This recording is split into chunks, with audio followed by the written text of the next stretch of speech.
Assalamualaikum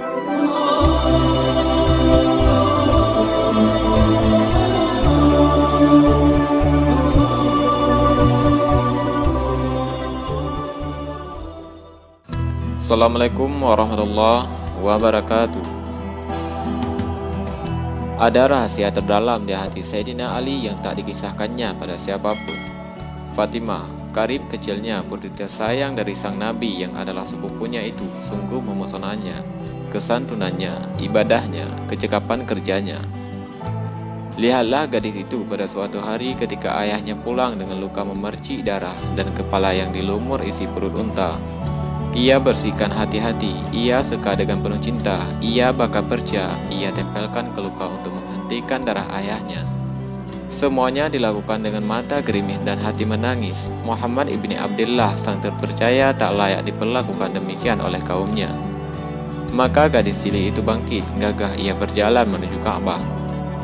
Di sana para pemuka kaum Quraisy yang semula saling tertawa membanggakan tindakannya pada sang Nabi, tiba-tiba dicekam diam. Fatimah menghardai mereka dan seolah waktu berhenti, tak memberi mulut-mulut jalang itu kesempatan untuk menimpali. Ali tak tahu apakah rasa itu bisa disebut cinta, tapi ia memang tersentak ketika suatu hari mendengar kabar yang mengejutkan. Fatimah dilamar seorang lelaki yang paling akrab dan paling dekat kedudukannya dengan sang Nabi. Lelaki yang membela Islam dengan harta dan jiwa sejak awal-awal risalah. Lelaki yang iman dan akhlaknya tak diragukan, yakni Sayyidina Abu Bakar As-Siddiq radhiyallahu an.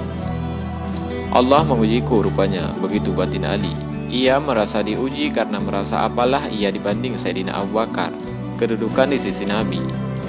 Abu Bakar As-Siddiq lebih utama, mungkin justru karena ia bukan kerabat dekat sang Nabi seperti Ali. Namun keimanan dan pembelaannya pada Allah Subhanahu wa taala dan Rasulnya Allah tak tertandingi. Lihatlah bagaimana Abu Bakar menjadi kawan perjalanan Nabi dalam hijrah. Sementara Ali bertugas menggantikan beliau untuk menanti maut diranjangnya. Lihatlah juga bagaimana Sayyidina Abu Bakar berdakwah. Lihatlah berapa banyak tokoh bangsawan dan saudagar Makkah yang masuk Islam karena sentuhan Sayyidina Abu Bakar. Umar, Utsman, Abdurrahman bin Auf, Talha, Zubair, Sa'ad bin Abi Waqqas, Mus'ab. Itu yang tak mungkin dilakukan kanak-kanak kurang pergaulan seperti Ali. Lihatlah berapa banyak budak muslim yang dibebaskan dan para fakir yang dibela Abu Bakar, Bilal, Khabbab, keluarga Yasir, Abdullah ibnu Mas'ud. Dan siapa budak yang dibebaskan Ali? Dari sisi finansial, Abu Bakar sang saudagar insya Allah lebih bisa membahagiakan Fatimah. Ali hanya pemuda miskin dari keluarga miskin. Inilah persaudaraan dan cinta, gumam sang Ali. Aku mengutamakan Abu Bakar atas diriku. Aku mengutamakan kebahagiaan Fatimah atas cintaku. Cinta tak pernah meminta untuk menanti. Ia mengambil kesempatan atau mempersilahkan. Ia adalah keberanian ataupun pengorbanan. Beberapa waktu lalu ternyata Allah Subhanahu wa taala menumbuhkan kembali tunas haram di hatinya Ali yang sempat layu. Lamaran Abu Bakar ditolak dan Ali terus menjaga semangatnya untuk mempersiapkan diri. Ujian itu rupanya belum berakhir. Setelah Abu Bakar mundur, datanglah melamar Fatimah seorang lelaki lain yang gagah dan perkasa. Seorang lelaki yang sejak masuk Islamnya membuat kaum muslimin berani tegak mengangkat muka. Seorang lelaki yang membuat syaitan berlari takut dan musuh-musuh Allah bertekuk lutut. Siapakah beliau? Yakni Umar bin Khattab, ya Al-Faruq, sang pemisah kebenaran dan kebatilan itu juga datang melamar Fatimah. Umar memang masuk Islam belakangan, sekitar 3 tahun setelah Ali dan Abu Bakar. Tapi siapa yang menyaksikan ketulusannya? Siapa yang menyaksikan kecerdasannya untuk mengejar pemahaman? Siapa yang menyaksikan semua pembelaan dahsyat yang hanya Umar dan Hamzah yang mampu memberikannya kepada kaum muslimin? Dan lebih dari itu, Ali mendengar sendiri betapa seringnya Nabi berkata, "Aku datang bersama Abu Bakar dan Umar, aku keluar bersama Abu Bakar dan Umar, aku masuk bersama Abu Bakar dan Umar." Betapa tinggi kedudukannya di sisi Rasul, di sisi ayah Fatimah. Lalu coba bandingkan bagaimana dia berhijrah dan bagaimana Umar melakukannya. Ali menyusul sang Nabi dengan sembunyi-sembunyi dalam kejaran musuh yang frustasi karena tak menemukan beliau sang Nabi. Maka ia hanya berani berjalan di kelam malam. Selebihnya, di siang hari dia mencari bayang-bayang gundukan bukit pasir. Menanti dan bersembunyi, Umar telah berangkat sebelumnya. Ia tawaf 7 kali, lalu naik ke atas Ka'bah. "Wahai Quraisy," katanya, "hari ini putra Al-Khattab akan berhijrah. Barang siapa yang ingin istrinya menjanda, anaknya menjadi yatim, ataupun ibunya berkabung tanpa henti, silahkan hadang Umar di balik bukit ini." Umar adalah lelaki pemberani. Ali sekali lagi sadar, dinilai dari semua segi dalam pandangan yang banyak, dia pemuda yang belum siap menikah, apalagi menikahi Fatimah binti Rasulullah SAW. Tidak, Umar jauh lebih layak dan Ali ridha. Cinta tak pernah meminta untuk menanti, ia mengambil kesempatan, itulah pemberanian. Ataupun mempersilahkan, yang ini pengorbanan. Maka Ali bingung ketika kabar itu meruyak, lamaran Umar juga ditolak. Menantu macam apa kiranya yang dikehendaki sang Nabi? Yang seperti Utsman, sang miliarder yang telah menikahi Ruqayyah binti Rasulillah?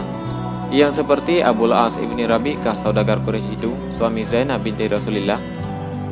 Dua menantu Rasulillah itu sungguh membuatnya hilang kepercayaan diri. Di antara muhajirin hanya Abdurrahman bin Auf yang setara dengan mereka. Ataupun justru Nabi ingin mengambil menantu dari Ansar untuk mengeratkan kekerabatan dengan mereka. Sa'ad ibni Mu'adqah, sang pemimpin Aus yang tampan dan elegan itu, ataupun Sa'ad ibni Ubaidah, pemimpin Kharjah yang lincah penuh semangat itu. Mengapa bukan engkau yang mencoba, kawan? Kalimat teman-teman Ansarnya Ali itu membangunkan lamunannya Ali.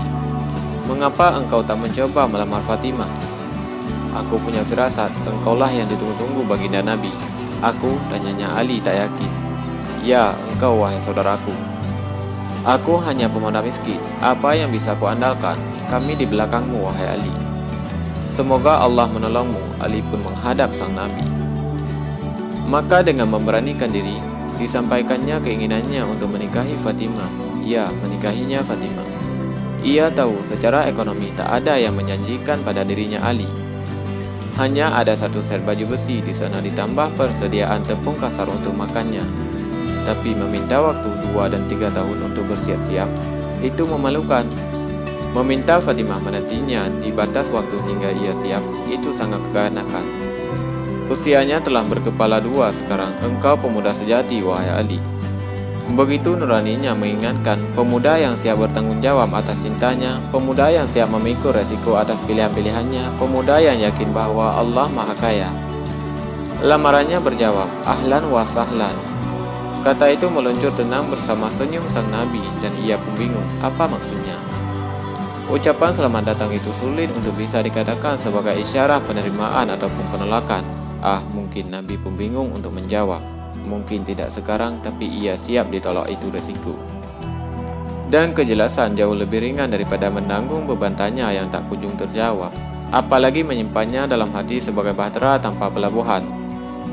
Itu menyakitkan. Bagaimana jawab Nabi, kawan?